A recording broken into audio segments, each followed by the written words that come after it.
Welcome to my show Quarantine with Shikha Kalsi.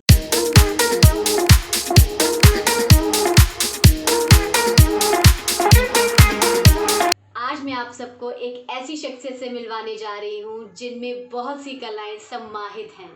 बेहतरीन musician, music director और अपनी सुरीली आवाज़ में कमाल के नगमे सजा चुके। इनके साथ साथ वो बेहतरीन एक्टर भी हैं और एक एक्टिंग टीचर भी रह चुके हैं। बॉलीवुड फिल्मों में अपने नाम का सिक्का जमा चुके हैं, बहुत सी बेहतरीन फिल्में दे चुके हैं जैसे कि तेरा मेरा प्यार, मेरा पिंड, माई होम, जीजा जी and many more to list down. उसके साथ साथ 40 TV serials, TV ad, short films, 2000 से ज़्यादा लाइव शोज़ कर चुके हैं and shows are still going on. Recently इनका नया एल्बम रिलीज़ हुआ है। इन सब कामों के साथ साथ इनका रिकॉर्डिंग स्टूडियो है in the city beautiful Chandigarh में। तो मैं बहुत ही जोशो खरोश के साथ वेलकम करती हूँ ब्रिजेश आहूजा जी का। थैंक यू जी, थैंक यू, बहुत बहुत शुक्रिया। सबको नमस्ते, सत श्री अकाल, आदाब, हेलो। आहूजा जी, हमारे व्यूअर्स सबसे पहले आपसे ये जानना चाहेंगे कि आपके अंदर म्यूजिक का शौक कब से पैदा हुआ और एंटरटेनमेंट इंडस्ट्री की तरफ आपका खिंचाव कैसे बढ़ा और कब बढ़ा। अच्छा यार, ये बहुत लंबी कहानी है। आ, ये शुरू होती है जब मैं बहुत छोटा था, मतलब कह लो कि 5-6 साल का होऊंगा। स्कूल में एडमिशन ली थी, तो वहाँ पे मैंने सैटरडे को गाना गाया, तो वहाँ का स्टार बन गया मैं। उसके बाद उन्होंने एक प्रोग्राम किया, जो सालाना प्रोग्राम होता था स्कूल का। तो मेरा एक गाना तैयार करवाया, मेरे देश की धरती सोना उगले, और उसके साथ एक लड़के को और तैयार करवा दिया, ताकि जैसा वो थिएटर में भी करते हैं ना, एक एक्टर को और तैयार करवाते हैं कि वो बंदा कहीं बीमार हो जाए या कुछ हो जाए। तो हुआ भी यूँ कि मैं मौके पे बीमार हो गया, 104 बुखार।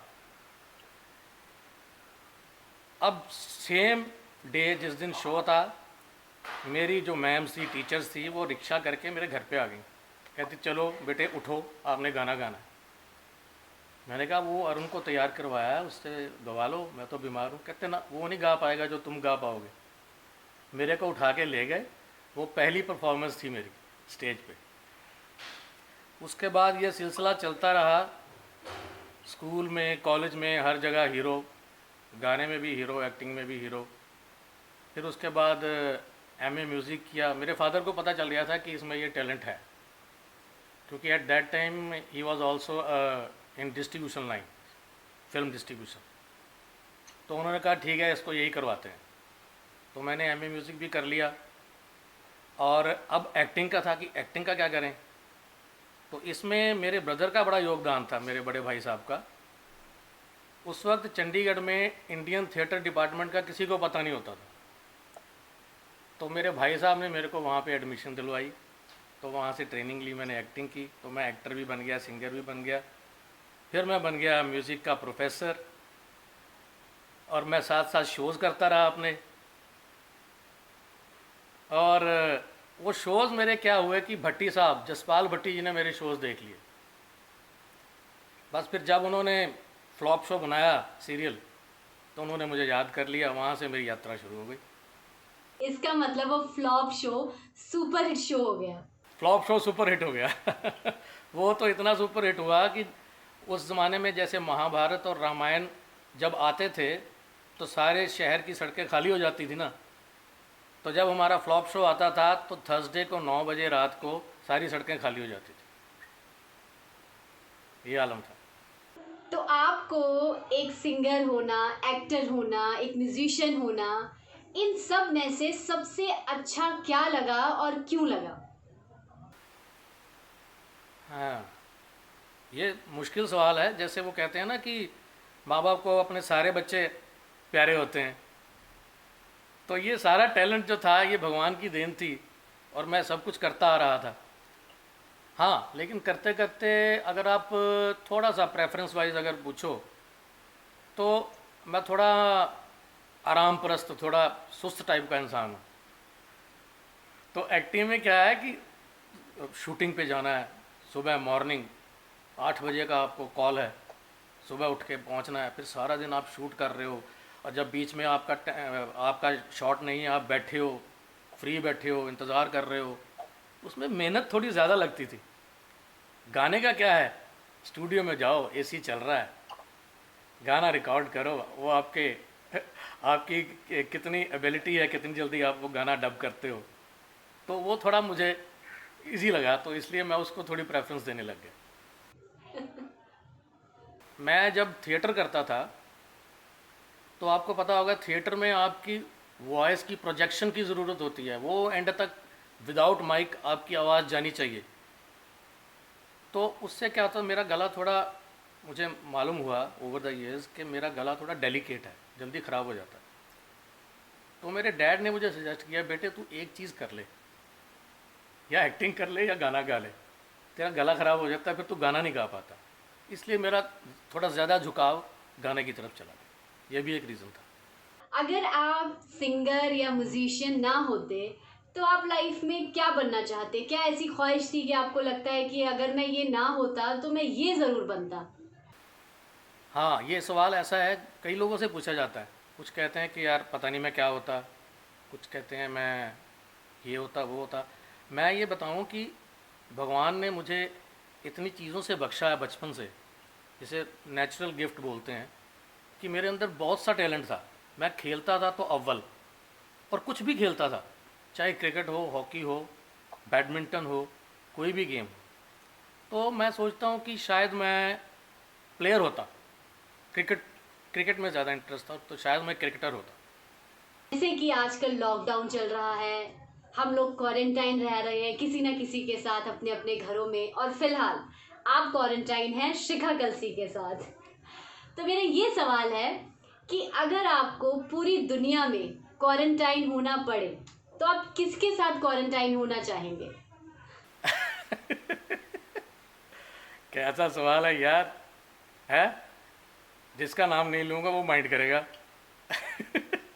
या करेगी, है? तो मैं यही कहता हूँ बचाव के लिए, और वैसे भी क्वारंटाइन होना तो अकेले ही होना चाहिए। तो मेरे साथ मेरा संगीत है, तो मुझे किसी की क्या ज़रूरत, मैं और मेरा संगीत। क्यों? बहुत ही डिप्लोमेटिक आंसर है ये तो। एक बात और बताऊँ, मैं इतना खुश नसीब हूँ, नज़र ना लगे, मेरी और मेरी बीवी की भी बहुत बनती है, तो शायद मैं उसको प्रेफर करूँगा जो अक्सर लोग नहीं करना चाहेंगे। कुछ ऐसा किस्सा जो आप कभी ना भुला पाए हो और हमेशा आपको याद रहता हो, आपकी ज़िंदगी में कुछ अच्छी, बुरी, डरावनी या रोमांचक कोई भी ऐसी घटना जो घटी हो, जो आप शेयर करना चाहें तो प्लीज़। किस्सा मतलब वो अपने प्रोफेशन से रिलेटेड हो या कुछ भी? कोई भी हो सकता है। यार ऐसा है कि मेरी अपनी फील्ड के ही इतने किस्से हैं बड़े इंटरेस्टिंग, एक नहीं काफ़ी सारे हैं। अब जैसे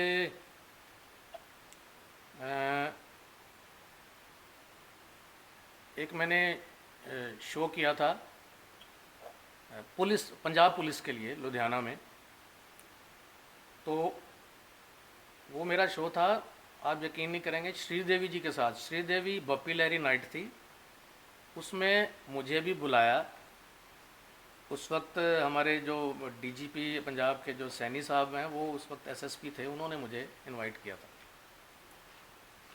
तो कि भाई शुरुआत तुमसे करनी है, शुरू में तुमने 2 गाने गाने हैं, उसके बाद बुलाएंगे बप्पी दा को। तो वहाँ मैंने गाना गाया, 2 गाने गाए, और आप यकीन नहीं करेंगे, मुझे भी मालूम नहीं था कि मुझे पेमेंट कितनी मिलेगी, मिलेगी भी कि नहीं मिलेगी। और मुझे पेमेंट मिली 51,000 रुपये उस टाइम पे, जबकि एक बहुत बड़ा सिंगर भी एक गाने का नहीं लेता था। ये एक याद रखने वाली चीज़ है। अब एक ऐसा सवाल जो हो सकता है आपकी पुरानी यादों को ताज़ा कर दे और आपके दिल को धड़का दे, क्योंकि अभी अभी आपने बोला है कि आप अपनी बीवी से बहुत प्यार करते हैं, लेकिन बीवी से पहले उस बचपने में कभी कोई क्रश रहा हो, कभी आपने किसी को प्रपोज किया हो, कभी कॉलेज टाइम पे, थोड़ा सा उसके बारे में बताएं, ज़्यादा डिटेल में नहीं पर थोड़ा सा बताएं। भैया आपने बोला स्कूल लेवल से, तो स्कूल लेवल से ही शुरू हो गया था मैं। आपको पता कलाकार जो होता है रोमांटिक होता है। ये टैलेंट भी भर भर के भेजा है भगवान ने, है जी। तो अब आप बात करते हो प्रपोज करने की। स्कूल लेवल पे मैं I was at that time 14 years old. तो 14 साल का बच्चा, उसको बेचारे को क्या पता कैसे प्रपोज करना है, लेकिन ये है कि काम बन गया था। क्योंकि कशिश तो दोनों तरफ से होनी चाहिए ना, तभी काम बनता है। तो उस तरह से और भी आगे फिर चलता रहा ये सिलसिला, और कितने प्रेम कहानियाँ कितनी बनी। कहीं मुझे ये भी कुदरती चीज़ है, कहीं मुझे प्रपोज नहीं करना पड़ा, अपने आप चीज़ हो गई। और इतने किस्से हुए मैं आपको बताऊं सच्ची। मेरे एक डायरेक्टर दोस्त हैं मोनीश कल्याण, बॉम्बे में है जी। उनको मैं बताऊंगा अपनी स्टोरी। राज साहब ने फिल्म बनाई थी मेरा नाम जोकर, उन्होंने अपने 3 प्रेम कहानियां बताई थी उसमें, है ना। तो मैं वो मोनीश को बोलूँगा कि भाई मैं तुझे अपनी स्क्रिप्ट सुनाता हूँ, उसमें 3 के साथ एक 0 और लगा लियो। इतनी कहानियाँ हैं हमारे पास, कई फिल्में बन जाएंगी। कोई पुराने दोस्तों के साथ कोई किस्सा जो कि आपकी सिंगिंग या म्यूजिक फील्ड से ना रहा हो, तो कोई ऐसा शरारती भरा किस्सा आपकी ज़िंदगी से जुड़ा हो तो वो शेयर करना चाहेंगे? हाँ, मैं ये बताऊँ आपको कि मैं ना शुरू से थोड़ा, चाहे मैं रोमांटिक था, चाहे मैं शरारती भी था। कहते हैं ना बच्चे को शरारती होना चाहिए, जितना बच्चा शरारती होता है उतना ही इंटेलिजेंट होता है। अपने आप को इंटेलिजेंट कह रहा हूँ, है। तो लेकिन साथ ही साथ भगवान की तरफ से मैं बड़ा शरीफ आदमी हूँ यार। अब इन चीज़ों को लोग ना को रिलेट नहीं कर पाते कि यार ये अपने आप को रोमांटिक भी कह रहा है, शरीफ भी कह रहा है। नहीं, वो उनकी थ्योरी गलत है, मेरी थ्योरी अलग है। मैं बहुत शरीफ था, तो इसलिए मैंने ऐसी कोई, मुझे याद नहीं आ रही कि ऐसी मैंने अपने दोस्तों के साथ कोई शरारत की हो। हाँ, मैं घर में कभी अपनी माँ के साथ या अपने भाइयों के साथ वो थोड़ी बहुत मैं कर लेता था, लेकिन ऐसा बाहर दोस्तों के साथ या दूसरे लोगों के साथ मैंने ऐसी कोई शरारत नहीं की, जितना मुझे याद। कोई ऐसा शख्स जिसको आप मैसेज देना चाहते हो, आप मिस करते हो और हमारे शो के माध्यम से आप ये मैसेज देना चाहें? मैसेज मेरा मिल जाएगा उसको? बिल्कुल मिलेगा। सोशल मीडिया की पावर को आप कम ना समझें। हाँ, मिल भी सकता है भाई, सोशल मीडिया है, कहीं भी पहुंच सकते हैं हम। देखो, मिस करने की जहाँ तक बात है ना, मैं थोड़ा सीरियस नोट पे आपको बताऊं कि अभी जो जितने मेरे दोस्त हैं यहाँ पे इस शहर में, सब मेरे साथ हैं, मेरे पास हैं, बहुत अच्छे हैं। हम मिलते रहते हैं, हंसते खेलते रहते हैं। कुछ मेरे साथी, कुछ मेरे दोस्त, कुछ मेरे प्रोफेशन के दोस्त, कुछ बाहर के जो आउट ऑफ माय प्रोफेशन के हैं, वो अनफॉर्चुनेटली उनमें से कुछ ऊपर जा चुके हैं बेचारे, इस दुनिया को छोड़ के। उनमें से मैं आपको बताऊं, आप कहेंगे कि मैं बार बार उस शख्स का नाम ले रहा हूं, जसपाल भट्टी जी भी एक है, विवेक शौक है, एक रवि होता था हमारे साथ, वो है। और मेरे बचपन के 2-3 दोस्त थे, और मेरे उसके बाद के भी 2-3 दोस्त थे चंडीगढ़ में, वो कुछ छोड़ के चले गए। हाँ, जो अभी जो हैं अवेलेबल वो चंडीगढ़ में तो हैं, वो मुझे मिलते रहते हैं, मैं बहुत खुश हूँ उनके साथ। कुछ दूर हैं जो कई सालों से मुझे मिले नहीं, ना उन्होंने फ़ोन किया। उसमें से एक बंदा है, उससे मुझे शिकायत है, मेरा मैसेज वहाँ तक पहुँचा देना। वो कनाडा में है, परमिंदर दिल उसका नाम है, मैं प्यार से उसको ज्ञानी बोलता हूँ। तो मैं बोल रहा हूँ, ज्ञानी खोत्या फ़ोन तो कर ला यार, इतने साल हो गए। और एक बंदा है पूना में, तो मेरे सरदार बड़े दोस्त हैं। देखो, जितने भी सरदार हैं मैक्सिमम मेरे दोस्त हैं वो। एक है, उसको हम गांधी बोलते थे, वो भी मेरे बचपन का दोस्त है, वो पूना में है। उससे मैं माफ़ी मांगता हूँ कि मैंने बड़ी देर से उसको कॉल नहीं किया। मैं अब उसको करूँगा कॉल। कुछ रीजंस थे, मैं उस वजह से नहीं कर पाया, तो वो मुझे माफ़ कर दे। अब मैं उसको फ़ोन करूँगा और ढेर सारी बातें करेंगे। ब्रिजेश आहूजा जी, जिन्होंने एक मकाम हासिल किया है म्यूजिक की दुनिया में, सिंगिंग में, तो क्या कुछ और ऐसा भी है जो वो अभी करना चाहते हैं, उनकी चाहत है कि अभी मुझे ये करना है, ये करना बाकी रह गया है? वैसे तो यार देखो, मैं समझता हूँ कि मैं अपनी लाइफ से कंटेंटेड हूँ, सेटिस्फाइड हूँ। मुझे ये कभी कोई वो नहीं रहता कि यार ये नहीं हुआ, वो नहीं हुआ, ये नहीं मिला, वो नहीं मिला। भगवान ने बहुत दिया है, बहुत अच्छा दिया है। उतनी मैंने मेहनत नहीं की जितना मुझे दिया है। हाँ, थोड़ी सी कभी कभी जब ऐसे हम बैठते हैं, जैसे आपने पूछ लिया, तो दिल के किसी कोने में थोड़ा रहता है कि यार मैं जहाँ जा सकता था, मेरा ख्वाब था कि मैं बॉलीवुड में प्लेबैक सिंगर के तौर पे जाना जाऊँ और काफ़ी पॉपुलर हो जाऊँ, काफ़ी साल मैं गाता रहूँ। क्योंकि मेरे आइडियल थे रफ़ी साहब, किशोर दा, मैं उनकी तरह बनूँ। वो तो खैर बहुत महान थे। चलो 10-12 साल, 15 साल ही मैं फ़िल्मों में गा लेता, तो उतनी मेरी इच्छा थी। वो अगर पूरी हो जाए, अब भी हो सकती है पूरी, देखते हैं भगवान की क्या इच्छा है। भगवान करे कि आपकी इच्छा बहुत जल्द पूरी हो और बॉलीवुड में हम आपकी सुरीली आवाज़ को जल्द ही सुने। Thank you. मैं आपसे दो मैसेजेस चाहूँगी। एक तो हमारी यंग जनरेशन के लिए, जिनको सिंगिंग में मोटिवेशन मिले, जो आगे बढ़ना चाहते हैं, तो आपकी तरफ से उनकी तरफ एक मैसेज पहुँचे। और दूसरा हमारे व्यूअर्स के लिए आपकी तरफ से कोई ख़ास मैसेज। अच्छा यार देखो, सिंगर्स को मैसेज देने के लिए मैं इतना महान तो नहीं समझता अपने आप को, लेकिन चलो फिर भी मुझे जो जो मैंने सीखा है ओवर द इयर्स, जो मुझे महसूस हुआ है, और जिन लोगों को सुन सुन के हम बड़े हुए हैं, जिनको फॉलो किया है और जितना म्यूज़िक सीखा है, और जो समझा है कि हाँ गायकी इस तरह से होनी चाहिए, इस तरह से होना चाहिए, ये कमी नहीं होनी चाहिए, उसमें मुझे लगता है कि आजकल के सिंगर्स जो हैं, एक तो उनमें शायद रियाज़ की कमी है। मैंने देखा है कि लाइव शोज़ जितने भी होते हैं, वो उतना सुर में नहीं गा पाते जितना कि गा लेना चाहिए एक सिंगर को, अगर वो सिंगर है। क्योंकि हमारे जो पुराने सिंगर थे, चाहे रफ़ी साहब, चाहे किशोर दा, उनके मैंने लाइव शोज़ आजकल हम देखते हैं, यूट्यूब पे भी देखते हैं, कहीं भी देखते हैं, तो यार वो तो लाइव गाते थे, इतना सुर में गाते थे, कहीं भी बेसुरा नहीं होते थे, ऐसे लग रहा था जैसे स्टूडियो में चल रहा है काम। लेकिन आजकल के सिंगर जो हैं, वो उनको पीछे से वही रिकॉर्डेड गाना चाहिए, उन्होंने अपने लिप सिंक देना है और कुछ नहीं करना है, एक्टिंग करनी है और साथ में डांस करना है। अरे भाई, डांस करके भी कभी गाया जाता है? सुर ही नहीं लगेगा, आप थोड़ा सा हिलोगे तब भी सुर नहीं लगेगा। सुर लगाना तो बहुत बड़ी चीज़ है।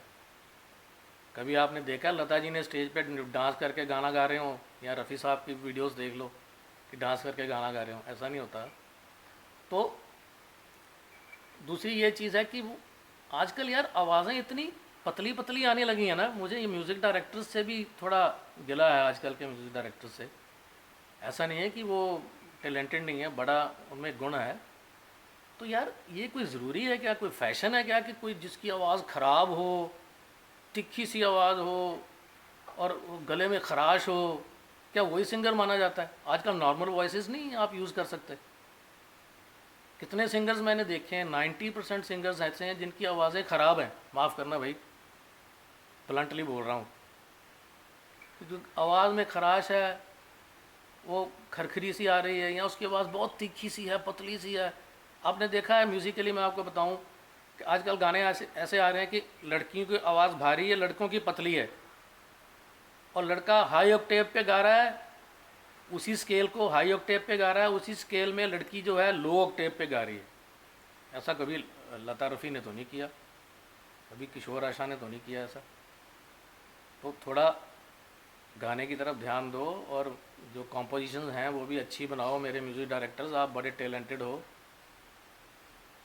और कुछ हमारी तरह के सिंगर्स को भी चांस दो।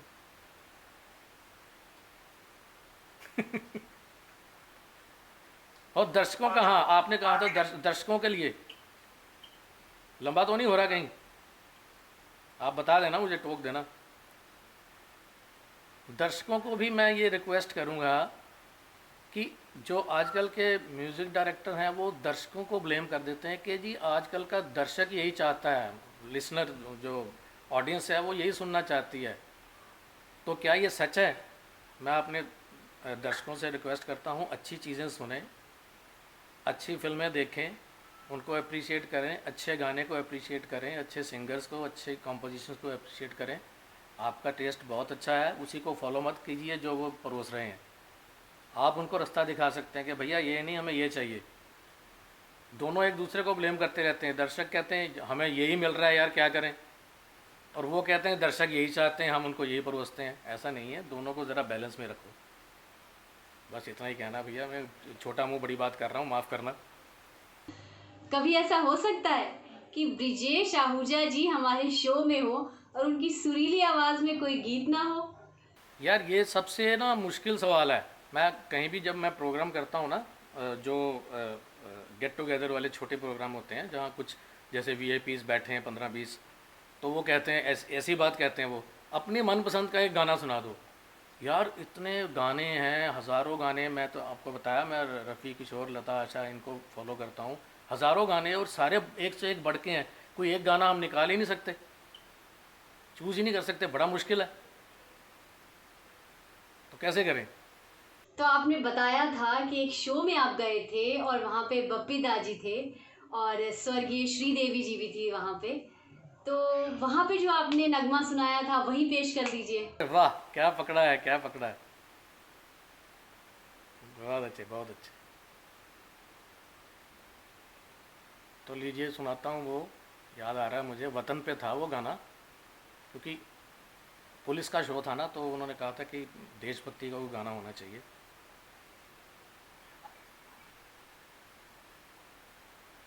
ऐ मेरे प्यारे वतन, ऐ मेरे बिछड़े चमन, तुझ पे दिल कुर्बान,